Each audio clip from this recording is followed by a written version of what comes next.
Mengapa anakku seperti anak kerdil ya? Pertumbuhannya seperti terhenti, tidak bisa setinggi anak-anak seusianya. Apa salahku? Rasanya aku perlu berkonsultasi ke puskesmas supaya anakku bisa tumbuh kembang seperti anak-anak lainnya. Dan bayi dalam kandunganku ini tumbuh sehat dan normal.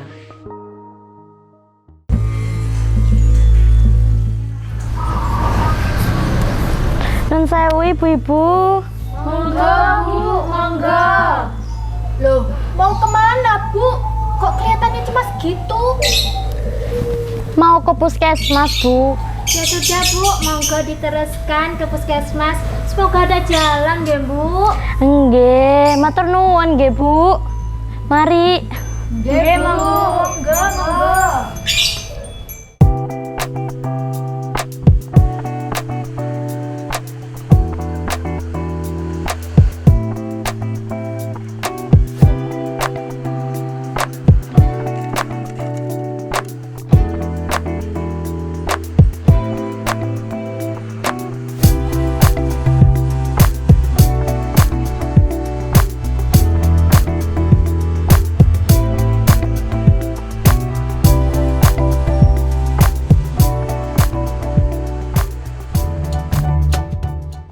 Stunting merupakan sebuah penyakit kronis yang mempengaruhi faktor pertumbuhan anak-anak. Stunting adalah masalah gizi kronis yang disebabkan kurangnya asupan gizi dalam jangka waktu panjang, sehingga mengakibatkan terganggunya pertumbuhan pada anak. Stunting juga menjadi salah satu penyebab tinggi badan anak terhambat, sehingga lebih rendah dibandingkan anak-anak seusianya. Biasanya, stunting mulai terjadi saat anak masih berada dalam kandungan dan terlihat saat mereka memasuki usia 2 tahun. Stunting memiliki gejala-gejala yang bisa Anda kenali. Misalnya, bertubuh pendek dibanding anak seusianya, sering sakit, pertumbuhan tubuh dan gigi yang terlambat, memiliki kemampuan fokus dan memori belajar yang buruk, pubertas yang lambat. Anak cenderung lebih pendiam dan tidak banyak melakukan kontak mata dengan orang sekitarnya. Kementerian Kesehatan Republik Indonesia sudah menegaskan bahwa stunting merupakan ancaman utama terhadap kualitas masyarakat Indonesia. Bukan hanya mengganggu pertumbuhan fisik, anak-anak juga mengalami gangguan perkembangan otak yang akan mempengaruhi kemampuan dan prestasi mereka. Selain itu, anak yang menderita stunting akan memiliki riwayat kesehatan buruk karena daya tahan tubuh yang juga buruk. Maka, mari bersama-sama mencegah dan mengatasi masalah stunting di sekitar kita.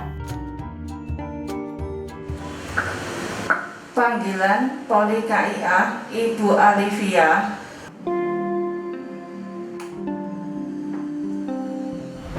Selamat pagi Bu. Selamat pagi. Dengan Bu Alvia. Iya, benar. Oke, perkenalkan saya Biken Rate. Boleh saya pinjam bukunya? Iya. Sekarang sampean hamil berapa bulan Bu? 7 bulan. 7 bulan. Dulu lahirnya anak pertama berapa kilo? 2,5 kilo. 2,5 ya. Panjangnya kalau boleh tahu Ibu? 46 cm. 46 ya. Jadi Bu, anak Ibu terindikasi mengalami stunting atau kondisi gagal tumbuh akibat kekurangan gizi di 1000 hari pertama kehidupan anak. Biasanya stunting mulai terjadi saat anak masih berada dalam kandungan dan terlihat saat mereka memasuki usia 2 tahun. Pertumbuhannya terhambat, tubuhnya tidak tumbuh setinggi anak seusianya, sehingga seperti anak kecil. Agar anak ibu yang mengalami stunting bisa kembali tumbuh kembang dan gizi harus dipenuhi Bu, seperti karbohidrat, protein, buah-buahan, dan susu. Jadi Bu, memenuhi kebutuhan gizi selama kehamilan menjadi cara yang paling ampuh mencegah terjadinya stunting. Bu Alvia, apakah ada pertanyaan lagi? Tidak, sudah Bu, itu sudah cukup. Kedepannya saya harus lebih memperhatikan gizi bagian anak saya agar kehamilan saya yang kedua ini tidak terkena stunting lagi. Nah, sekarang ibu perlu mendapatkan penjelasan tentang kebutuhan gizi untuk ibu hamil supaya bayi dalam kandungan ibu bisa bertumbuh kembang dengan baik, tidak sampai mengalami stunting lagi.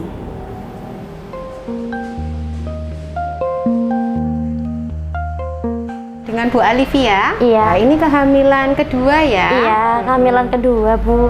Yang anak pertama? Yang anak pertama itu terkena stunting, Bu. Jadi bagaimana upayanya agar anak saya yang kedua ini sama yang pertama bisa kembali normal lagi seperti anak-anak yang lainnya? Oke, selamat siang Ibu. Terima kasih sudah berkunjung. Dengan Ibu memeriksakan kehamilan Ibu itu sudah satu langkah untuk pencegahan stunting.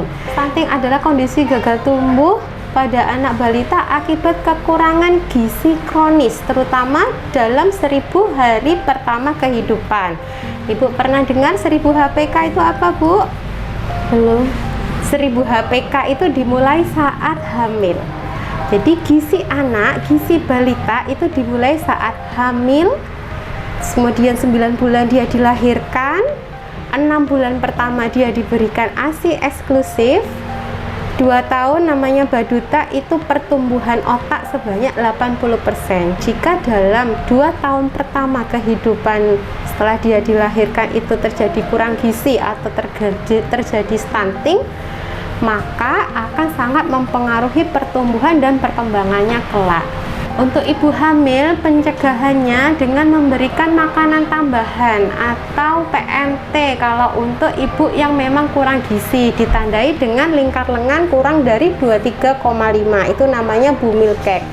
Yang berikutnya, minum tablet tambah darah sebanyak 90 butir selama kehamilan. Kemudian yang berikutnya, di rumah pakai garam apa, Bu? Sama kayak gitu. Garam kapan? Iya. Ya.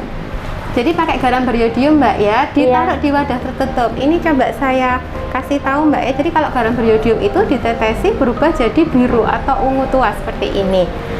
Kalau nggak mengandung iodium dia nggak berubah warna. Kemudian periksa secara teratur, beri ASI eksklusif. Nanti saat melahirkan bayinya dilakukan IMD. Pernah tahu IMD? Apa itu? Inisiasi menyusu dini. Kemudian 0 sampai 6 bulan hanya diberikan ASI saja atau ASI eksklusif. Kemudian 6 sampai 24 bulan ASI tetap dilanjutkan dan diberi MPASI, makanan pendamping ASI, bukan pengganti ASI. Jadi ASInya tetap lanjut sampai umur 2 tahun ya. MPASI yang adekuat, ada makanan pokok, lauk pauk, buah, dan sayur. Jangan di skip salah satu. Rutin periksa hamil, nanti kalau bayinya sudah lahir, bayinya dibawa ke posyandu, rutin timbang tiap sebulan sekali. Imunisasinya jangan lupa, karena imunisasi adalah pelindung bayi dari penyakit-penyakit yang ada. Kemudian air bersih, gunakan air bersih. Jangan lupa setiap mau menyiapkan makanan anak, setelah dari kamar mandi, setelah megang anak atau nyeboin anak, setelah melakukan aktivitas, cuci tangan pakai sabun, gunakan jamban sehat ya. Sudah, itu aja Ibu. Ada yang ditanyakan lagi mungkin? Tidak, itu sudah cukup. Saya jadi tahu bagaimana yang harus saya lakukan untuk melawan stunting. Terima kasih ya Bu, sudah menjelaskan kepada saya. Iya, sama-sama. Mudah-mudahan Ibu Alivia selalu sehat, bayinya sehat, Amin. ibunya sehat, persalinannya lancar. Jangan lupa selalu bahagia Bu ya, karena Iya. ibu yang sehat akan melahirkan bayi yang sehat dan bahagia.